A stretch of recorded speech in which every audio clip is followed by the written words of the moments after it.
ബില്ലേണേഴ്സ് class റൂമിൻ്റെ പുതിയ വീഡിയോയിലേക്ക് എല്ലാവർക്കും സ്വാഗതം. എല്ലാവരും വീഡിയോ കാണുകയും ലൈക്ക് ചെയ്യും സബ്സ്ക്രൈബ് ചെയ്യുകയൊക്കെ ചെയ്യണേ. ഓക്കെ, നമ്മളിന്ന് മാത്സിൽ LCM ആൻഡ് HCF അത് പല കുട്ടികൾക്കും ഒരു പിടികിട്ടാത്ത സംഭവമാണ്. അപ്പോൾ അതെന്താണെന്ന് പറയുകയാണ് ചെയ്യുന്നത്. ഓക്കെ,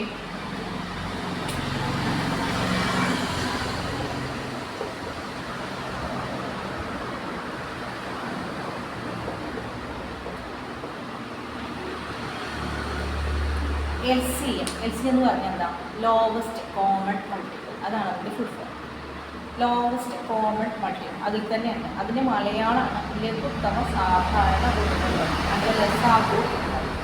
ഓക്കെ, ഗുണിതങ്ങളിൽ പൊതുവായുള്ളതിൻ്റെ ചെറുത്, അതിനെയാണ് നമ്മൾ LCM, ലോവസ്റ്റ് കോമൺ മൾട്ടിപ്പിൾ. അപ്പോൾ ഗുണിതങ്ങൾ എന്താണ്? ഗുണിതങ്ങൾ എന്ന് പറഞ്ഞിട്ടുണ്ടെങ്കിൽ രണ്ട് സംഖ്യകൾ തമ്മിൽ ഗുണിക്കുമ്പോൾ കിട്ടുന്ന ഉത്തരത്തിനെയാണ് ഗുണിതം അല്ലെങ്കിൽ മൾട്ടിപ്പിൾ എന്ന് പറയുന്നത്. 1 × 2 = 2. 2 എന്നുള്ളത് അതിൽ മൾട്ടിപ്പിളാണ്. 2 × 5 = 10 എന്നുള്ളത് മൾട്ടിപ്പിളാണ്. അപ്പോൾ ഈ 1ഉം 2ഉം അല്ലെങ്കിൽ 2ഉം 5ഉം അത് അതിൻ്റെ ഫാക്ടേഴ്സാണ്. ഏതൊക്കെ തമ്മിലാണ് ഗുണിക്കുന്നത് അതിനെ ഫാക്ടേഴ്സ് അല്ലെങ്കിൽ ഘടകങ്ങൾ എന്ന് പറയുന്നു. കിട്ടുന്ന ഉത്തരത്തിനെ ഗുണിതം അല്ലെങ്കിൽ മൾട്ടിപ്പിൾ എന്ന് പറയും. അപ്പോൾ ഒരു രണ്ട് സംഖ്യകളുടെ LCM കാണാൻ വേണ്ടി ഒരു ക്വസ്റ്റ്യൻ തരികയാണെങ്കിൽ നമുക്ക് ചെയ്യേണ്ടത് എന്താണ്? രണ്ട് സംഖ്യകളുടെ ഗുണിതങ്ങൾ കണ്ടെത്തി അതിൽ പൊതുവായ ഗുണിതത്തിൽ ഏറ്റവും ചെറുതിനെ കണ്ടെത്തുകയാണ് LCM കാണുമ്പോൾ നമുക്ക് കണ്ടെത്തേണ്ടത്. ഓക്കെ, അപ്പോൾ ഈ ഗുണിതങ്ങൾ എന്ന് പറയുമ്പോൾ നമുക്ക് മനസ്സിലായല്ലോ, സംഖ്യകൾ തമ്മിൽ ഗുണിച്ചാൽ കിട്ടുന്ന ഉത്തരമാണ് ഗുണിതം അല്ലെങ്കിൽ മൾട്ടിപ്പിൾ. അപ്പോൾ 5ൻ്റെയും 10ൻ്റെയും LCM കാണാൻ സാധിക്കുന്നുണ്ടെങ്കിൽ LCM കാണുന്ന ക്വസ്റ്റ്യൻ നമുക്ക് കിട്ടുകയാണെങ്കിൽ എന്താ ചെയ്യേണ്ടത്? ഏറ്റവും ചെറിയ ക്ലാസ്സുകളിൽ പഠിപ്പിക്കുന്ന രീതിയാണ് 5ൻ്റെ ഗുണിതങ്ങൾ കുറച്ചായിട്ട് എഴുതിക്കാം. പിന്നെ 10ൻ്റെ ഗുണിതങ്ങൾ. 5ൻ്റെ ഗുണിതങ്ങൾ എന്തൊക്കെയാണ്? 5 5, 20 10, 15 15 20 25 അങ്ങനെ പോകും. ഒരു 4 5 ഒരു 7 8 വരെയുള്ള ഗുണിതങ്ങൾ എഴുതുക. അടുത്തത് 10ൻ്റെയും ഗുണിതങ്ങൾ എഴുതാം. 10 20 30 40 അങ്ങനെ. അതിൽ കോമൺ ആയിട്ടുള്ളത് ഏതൊക്കെയാണെന്ന് വെച്ചാൽ നമ്മൾ സർക്കിൾ ചെയ്യുന്നു. ആ കോമൺ ആയിട്ടുള്ള സംഖ്യകളിൽ ചെറുതിനെ കണ്ടെത്തുന്നു. അതാണ് LCM. നമുക്കൊന്ന് നോക്കി നോക്കാം. 5ൻ്റെ ഗുണിതങ്ങൾ 5 10 15 20 25 എക്സെട്ര. ഇനി 10ൻ്റെ ഗുണിതങ്ങൾ 10 20 30 40 50 എക്സെട്ര. ഇതിൽ പൊതുവായി വരുന്നത് ഏതൊക്കെയാണ്? 10 20 അതുപോലെ 25 നമുക്ക് പൊതുവായിട്ട് വരും. ഇത്രയും എണ്ണം ആദ്യം തന്നെ നമുക്ക് പൊതുവായിട്ടുള്ളത് കിട്ടി. ഈ പൊതുവായിട്ടുള്ളതിൽ ചെറുതായതായിരിക്കും. പൊതുവായിട്ടുള്ളതിൽ ചെറുതാണ് 10.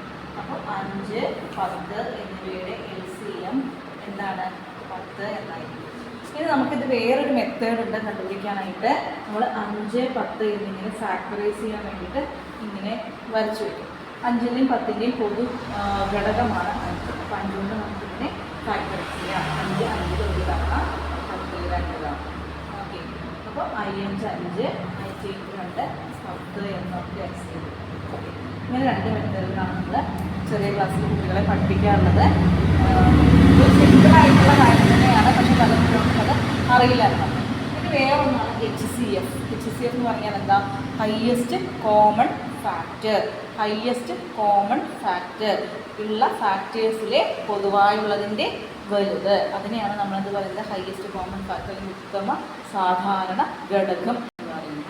ഘടകങ്ങൾ കണ്ടെത്തുന്ന എങ്ങനെ? ഞാൻ നേരത്തെ പറഞ്ഞു, ഘടകങ്ങൾ എന്ന് പറഞ്ഞാൽ ഏതൊക്കെ സംഖ്യകൾ തമ്മിൽ ഗുണിക്കുമ്പോഴാണോ നമുക്കൊരു ഗുണിതം കിട്ടുന്നത് അതിനെയാണ് ഘടകങ്ങൾ എന്ന് പറയുക. അപ്പോൾ അങ്ങനെയുള്ള ഘടകങ്ങൾ എഴുതി അതിൽ കോമൺ ആയിട്ടുള്ളതിനെ കണ്ടെത്തുക. കോമൺ ആയിട്ടുള്ളത് വലുതാണ് HCF അല്ലെങ്കിൽ ഉത്സാഹ, ഉത്തമ സാധാരണ ഘടകം. ഓക്കെ, അപ്പോൾ 5ൻ്റെയും 10ൻ്റെയും ഘടകങ്ങൾ ഏതൊക്കെയായിരിക്കും? നമുക്ക് LCM കണ്ടുപിടിച്ചതുപോലെ LCM ഓഫ് 5 and 10, അതേപോലെ HCF ഓഫ് 5 and 10 കണ്ടുപിടിക്കുകയാണെങ്കിൽ 5ൻ്റെ ഘടകങ്ങൾ ഏതൊക്കെയാണ്? 5 ഏതൊക്കെ തമ്മിലാണ് 5 ഏതൊക്കെ തമ്മിൽ ഗുണിക്കുമ്പോഴാണ് 5 കിട്ടുന്നത്? അപ്പോൾ 1ഉം 5ഉം വേറെ ഏത് ഗുണിക്കുന്നത് നമുക്ക് 5 കിട്ടാൻ സാധിക്കില്ല. ഇനി 10ൻ്റെ ഘടകങ്ങൾ ഏതൊക്കെയാണ്? 1 10 2 5. ഇനി ഇതിലുള്ള പൊതുവായിട്ടുള്ള ഘടകങ്ങൾ പൊതുവായിട്ടുണ്ട്. 5 പൊതുവായിട്ടുണ്ട്. ഓക്കെ, അപ്പോൾ പൊതുവായുള്ളതിൽ ഹൈയസ്റ്റ് നമുക്കിവിടെ HCF എന്താ കിട്ടുക?